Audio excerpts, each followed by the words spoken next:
2009-10లో కృష్ణానది ఉప్పొంగినప్పుడు వరదలు వచ్చినప్పుడు అలంపూరు ప్రాంతంలో కొట్టుకుపోయినప్పుడు అలంపూరు ప్రాంత ప్రజలకు మహబూబ్ నగర్ ఎంపీగా శాసనసభ ప్రతిపక్ష నాయకుడు కల్వకుంట్ల చంద్రశేఖరరావు గారు ఒక మాట ఇచ్చారు.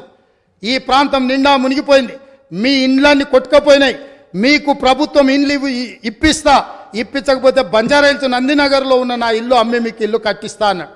మేము ఆయన ఇల్లు నమ్మి కట్టించమని మేము అడుగుతలేము అధ్యక్ష. కానీ ప్రభుత్వం వచ్చిన 10 ఏళ్లలో నువ్వు కట్టిస్తాన్న డబుల్ బెడ్రూమ్ ఇండ్లు ఆ అలంపూరు ప్రాంతంలో మునిగిపోయిన పేదలకు కట్టించి ఉంటే ఈరోజు నీకు ఇక్కడ నిలబడి మాట్లాడే అధికారము అవకాశం ఉంటుండే. ఇవాళ అలంపూరు ప్రాంతంలో కనీసం ఆ ఇండ్లైనా కట్టించని పరిస్థితి ఈరోజు దాపరించింది. అదేవిధంగా మా పొన్నం ప్రభాకర్ గారు తెలుసు,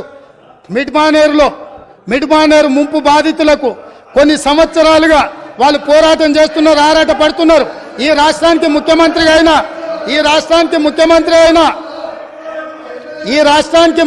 అయిన చంద్రశేఖరరావు గారు మిడ్మానేర్ ప్రాంత పర్యటనకు పోయిండు. ఏం మాట్లాడిండు? రాజన్న ఆ ప్రాజెక్టులకు అక్కడికి వెళ్ళి నేను మీ ఊరు అల్లుడిని, మీరు మిడ్మానేర్లో ముంపు బాధితులు, మీ అల్లుడు ఈరోజు తెలంగాణ రాష్ట్రానికి ముఖ్యమంత్రి అయిండు, మీకు అందరికీ న్యాయం చేస్తా, మీకు R&R ప్యాకేజ్ ఇస్తా, మీకు ఇండ్లు కట్టిస్తాని స్వయంగా తెలంగాణ రాష్ట్ర ముఖ్యమంత్రిగా నాడు చంద్రశేఖరరావు గారు అక్కడికి వెళ్ళి మాట ఇచ్చిండ్రు. నేను ఈరోజు మిమ్మల్ని అడుగుతున్నా అధ్యక్ష, ఈ రోజు వరకు వాళ్ళు మళ్ళీ అదే వంట వార్పు చేస్తున్నారు, అదే రాస్తారోకలు చేస్తున్నారు, అదే ధర్నాలు చేస్తున్నారు. ఇదే పోలీసులు ఉమ్మడి రాష్ట్రంలో లాఠీ చార్జ్ చేసిన పోలీసులు వాళ్ళ మీద లాఠీ చార్జ్ చేస్తున్నారు. మా మంత్రి పొన్నం ప్రభాకర్ గారు ప్రతి నెల నిరసన కార్యక్రమాన్ని ఇప్పటి వరకు నిరసనలు కొనసాగిస్తూనే ఉన్నాడు. అన్నీ ఉన్న అల్లుడు నోట్లో శని ఉందన్నట్టుగా ఆ మిడ్మానేర్ ముంపు బాధితులకు 10 ఏళ్ళైనా న్యాయం జరగలేదు. ఇది న్యాయమా? ఇదేనా ఈ రైతులను ఆదుకునేదని నేను అడుగుతున్నా అధ్యక్ష. అదేవిధంగా R&R ప్యాకేజీలో ఇల్లు కోల్పోయిన వాళ్లకు, పేదవాళ్లకు ఇండ్ల పట్టాలు ఇస్తారు అధ్యక్ష.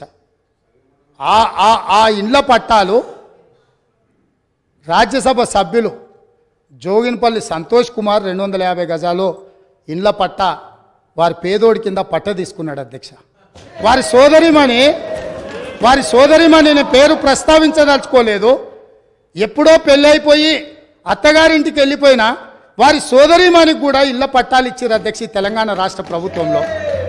R&R ప్యాకేజ్ పేదలకు, అత్యంత నిరుపేదలకు ఇవ్వాల్సిన ఈ ప్యాకేజీలో ముఖ్యమంత్రి గారి కుటుంబమే నిబంధనలను ఉల్లంఘించి R&R ప్యాకేజీలో ఇళ్ల పట్టాలు కూడా తీసుకున్నారంటే ఇంకా కూడా అక్కడ నిలబడి మమ్మల్ని దోషులుగా నిలబెట్టడానికో, ఉమ్మడి రాష్ట్రంలో సమైక్య పాలనలో జరిగిన తప్పిదాల గురించి ప్రస్తావించి మమ్మల్ని నిలదీయాలన్న ఆలోచన ఇది ఏ మేరకు సమంజసము అధ్యక్ష? మీరు ఒక్కసారి ఆలోచన చేయండి.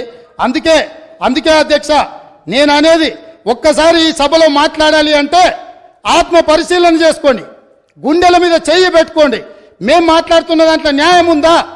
మేం మాట్లాడుతున్నది ప్రజలు గమనిస్తున్నారు. ప్రజలు ఇంకా మమ్మల్ని ఇక్కడికైనా ఉంచినరు, ఇది కూడా ఉండాలనా లేదా అని ఇవాళ మీరు ఆలోచన చేయాల్సిన అవసరం ఉంది అధ్యక్ష. అదేవిధంగా కాంగ్రెస్ పార్టీ గురించి, ఇందిరమ్మ రాజ్యం గురించి, ఇందిరమ్మ రాజ్యం అంటే ఇదా అదా అని వారు మాట్లాడారు. ఇందిరమ్మ రాజ్యం అంటే రైతు రుణమాఫీ అధ్యక్ష. ఇందిరమ్మ రాజ్యం అంటే నేను నిజంగానే సిగ్గుపడుతున్నా సార్. ఎందుకంటే పంట బీమాకు రైతు బీమాకు తేడా తెలియని వ్యక్తి ముఖ్యమంత్రిగా ఉన్నందుకు నేను నిజంగానే సిగ్గుపడుతున్నాను సార్. పంట బీమాకు రైతు బీమాకు తేడా తెలియని వ్యక్తి మీ గొప్ప నాయకుడు, గొప్ప ముఖ్యమంత్రి. అధ్యక్ష, నేను ఒకటే మాట అంటా ఉన్నా అధ్యక్ష, వారు పర్సనల్గా చాలా దారుణంగా ఒక ముఖ్యమంత్రిలాగా కాకుండా ఏదో PCC అధ్యక్ష పదవుల్లో అక్కడ గాంధీ భవన్లో కూర్చుని ఒక ప్రెస్ మీట్లో మాట్లాడినట్టు స్వీపింగ్ రిమార్క్స్. అధ్యక్ష, ఇవాళ ఆయన ఒక గౌరవమైన రాజ్యాంగబద్ధమైన పదవిలో ఉన్నారు. అధ్యక్ష, నేనేమంటా ఉన్నా అధ్యక్ష, చెప్పాలి, గుర్తు చేయాలి, ఆయన గుర్తులేదు. నేనేమంటున్నా అధ్యక్ష, నేరెళ్లలో ఏదో జరిగింది, శాండ్ మాఫియా అని ఇష్టం వచ్చినట్టు మాట్లాడుతున్నారు. నేను ఒకటే అడుగుతున్నా అధ్యక్ష, 2004 నుంచి 14 వరకు శాండ్ మీద ఈ రాష్ట్రంలో, ఆంధ్రప్రదేశ్ రాష్ట్రంలో, తెలంగాణ ప్రాంతంలో వచ్చిన ఆదాయం, మొత్తం రాష్ట్రానికి సమకూరిన ఆదాయం 39.5 కోట్లు అధ్యక్ష. అంటే సంవత్సరానికి 4 కోట్ల ఆదాయం కూడా రాలే. అదే 2014 నుంచి 2023 వరకు అధ్యక్ష ఈ రాష్ట్రానికి శాండ్ మీద వచ్చిన ఆదాయం 5,000 కోట్ల పైచిలకు అధ్యక్ష. 4 కోట్లు కూడా ఆదాయం లేని నాడు శాండ్ మాఫియా ఎవరు సార్? కాంగ్రెస్ పార్టీదా? కాంగ్రెస్ పార్టీల జేబులు, నాయకుల జేబులు నిండినాయా? ఎవరి జేబులు నిండినాయండి? ఆనాడు శాండ్ ఆదాయం ఎక్కడ పోయింది అధ్యక్ష? ఇంకోటి, నేరెళ్లలో ఎవరో తొక్కిచ్చారు, ఎక్కిచ్చారు అధ్యక్ష. ఇదే పాత చింతకాయ పచ్చడి లాంటి మాటలు స్వయంగా ఈ రోజు కాదు అధ్యక్ష, వాళ్ళు ప్రతిపక్షంలో ఉన్నప్పుడు కూడా చెప్పినారు. ఇది 2018కి ముందు చెప్పినరు, తర్వాత చెప్పినరు. ఆయన చెప్పిన నేరెళ్లలో కూడా మా పార్టీకి అభ్యర్థిగా నాకే మెజారిటీ ఇచ్చి ప్రజలు మళ్ళొక్కసారి బ్రహ్మాండంగా గెలిపించి వాపసు పంపినారు అధ్యక్ష.